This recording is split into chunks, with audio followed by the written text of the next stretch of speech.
Details చూద్దాం. గాజాను పూర్తిగా నేలమట్టం చేసినా ఇంకా వదలడం లేదు ఇజ్రాయెల్. తాజాగా దక్షిణ గాజా టెంట్లలో నివాసం ఉంటున్న వారిపై ఇజ్రాయెల్ వైమానిక దాడులు చేసింది. ఈ దాడిలో కనీసం 10 మంది మృతి చెందారని అక్కడి వైద్య అధికారులు తెలిపారు. చనిపోయిన వారిలో మహిళలు, పిల్లలే అధికంగా ఉన్నారని వారు చెప్పారు.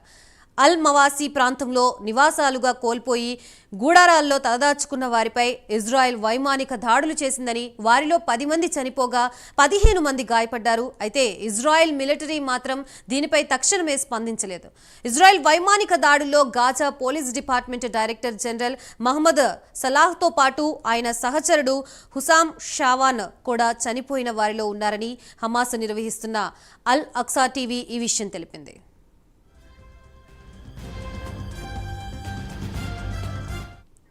గాజాలో హమాస్ మిలిటెంట్లతో యుద్ధం మొదలైన తర్వాత ఇప్పటి వరకు సుమారు 45,500 మంది పాలస్తీన్లు ప్రాణాలు కోల్పోయారని గాజా హెల్త్ కేర్ అధికారులు తెలిపారు. గాజాపై ఇజ్రాయెల్ విరుచుకుపడడంతో సుమారు 23 లక్షల మంది నిర్వాసితులు అయ్యారు. వీరంతా ఐక్యరాజ్య సమితి ఏర్పాటు తాత్కాలిక గుడారాల్లో తలదాచుకుంటున్నారు. ఈ గుడారాలపై కూడా ఇజ్రాయెల్ తన ప్రతాపం చూపిస్తోందని గాజా వైద్య అధికారులు ఆవేదన వ్యక్తం చేస్తున్నారు. ప్రస్తుతం ఇదే అంశానికి సంబంధించి మనకి పూర్తి సమాచారం అందించడానికి మా ప్రతినిధి టీవీ రావు సిద్ధంగా ఉన్నారు. టీవీ రావు, చెప్పండి. గాయత్రి, ఇజ్రాయెల్ హమాస్ మిలిటెంట్ల లక్ష్యంగా చేస్తున్నటువంటి దాడులు ఏమాత్రం కూడా వెనక తగ్గడం లేదు. ఇప్పటికే గాజా మొత్తం నేలమట్టమైపోయినటువంటి పరిస్థితి. శ్మశానాలను తలపిస్తున్నటువంటి ఆయా ప్రాంతాలే కాకుండా కొన్ని స్థావరాలపైన కూడా గురిపెట్టిన ఇజ్రాయెల్ ఏకంగా ఆ స్థావరాలను నేలమట్టం చేస్తున్నటువంటి ప్రక్రియ రోజురోజుకు వేగవంతం చేస్తోంది. మరి ఇటువైపు హమాస్ మిలిటెంట్లు అయితే ఒకానొక టైంలో ఏదైనా గురిపెట్టి ఒక లక్ష్యాన్ని ఛేదించిన తర్వాత ఆ విజయోత్సాహంలో తులతూగిపోతున్నటువంటి నేపథ్యం మాత్రమే కనిపిస్తుంది. మరి ఆ తర్వాత రెచ్చిపోయినటువంటి ఇజ్రాయెల్ దాడులను మాత్రం ఏమాత్రం ప్రతిఘటించలేనటువంటి పరిస్థితుల్లో హమాస్ కొనారిల్లుతోంది. మరి తాజాగా పరిస్థితులు చూస్తే ఆయా ప్రాంతంలో ఉన్నటువంటి వైద్యశాలలన్నిటినీ కూడా నిర్వీర్యం చేయడమే కాకుండా అక్కడ ఏకంగా బాంబు దాడులు, క్షిపణి దాడులతో చెలరేగిపోయి వాటినన్నింటినీ కూడా నేలమట్టం చేసింది. ఇప్పటికే అందులో ఉన్నటువంటి ఆసుపత్రిలో ఉన్నటువంటి వారందరూ కూడా చాలా వరకు మరణించారు. కొంతమంది అయితే తప్పించుకోవడం జరిగింది. మరి కొంతమందిని భద్రతా బలగాలు సురక్షిత ప్రాంతాలకి తరలించారు. దీనిలో యుఎన్ కూడా స్పందించింది. యుఎన్ స్పందించిన తర్వాత ఆ ప్రాంతాల్లో ఉన్నటువంటి వారిని అందరికీ కూడా ఏదైతే వైద్య సదుపాయం అందడం అయితేనేమి, ఇతరత్ర కార్యకలాపాలు, ఏదైతే ఆహార సదుపాయాలు కానీ ఇవన్నీ కూడా అందించేందుకు ప్రస్తుతం షెల్టర్ కూడా కరువైనటువంటి ఆయా ప్రాంతాల్లో ఏకంగా వారికి అందరికీ కూడా ప్రత్యేకమైనటువంటి ఏర్పాట్లు కూడా యుఎన్ చొరవతో జరిగాయి. మరి ఈ హమాస్ మిలిటెంట్లు ఆయా ప్రాంతాల్లో కూడా గుడారాల్లోనూ, అలాగే ఆసుపత్రుల రూపంలోనూ, అలాగే నిర్వాసితులకు ఏర్పాటు చేస్తున్నటువంటి శిబిరాల్లో దాక్కున్నారనేటటువంటి అనుమానాల నేపథ్యంలో ఇజ్రాయెల్ ఏకంగా వాటిపై కూడా దాడులు నిర్వహిస్తోంది. మరి ఈ దాడుల నేపథ్యంలో తాజాగా చేసినటువంటి దాడుల నేపథ్యంలో 10 మంది వరకు పౌరులు మృత్యువాత పడ్డారు. వీరిలో ఇద్దరు భద్రతా అధికారులు కూడా ఉన్నట్టుగా సమాచారం.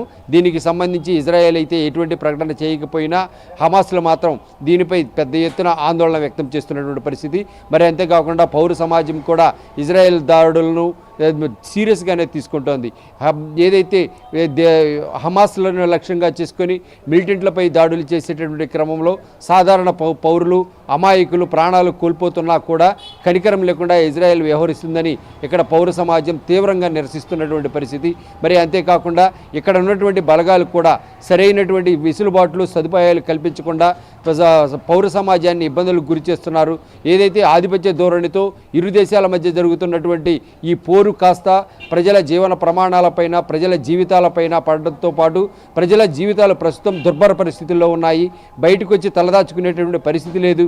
ఏదైతే బంకర్లు అలాగే వీటితోనే తలదాచుకోవడం, ఆకలి దప్పికలతో అల్లాడిపోతున్నటువంటి పరిస్థితి. గర్భిణీ స్త్రీలు, అలాగే పసిపిల్లలు ఉన్నటువంటి తల్లులు, అలాగే వృద్ధులు, వీరందరూ కూడా ఈ ఎక్కడ ఎవరు ఎలా ఉన్నారు అనేటటువంటిది ఈ దాడుల నేపథ్యంలో చెప్పుకోలేని పరిస్థితుల్లో ఉన్నారు. మరి అంతేకాకుండా దేశవ్యాప్తంగా ఏదైతే గాజానే కాదు, పాలస్తీనా పరిసర ప్రాంతాలు మొత్తము కూడా నేలమట్టం అయిపోయాయి.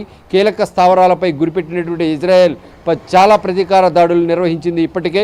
అయినా కూడా ఇంకా గాజాలో కొన్ని అలికిడులు కలుగుతున్నాయనేటువంటి అనుమానాల నేపథ్యంలో, హమాస్లను గాలింపు చర్యల నేపథ్యంలో ఈ తరహా దాడులు తరచుగా చేస్తున్నటువంటి పరిస్థితి.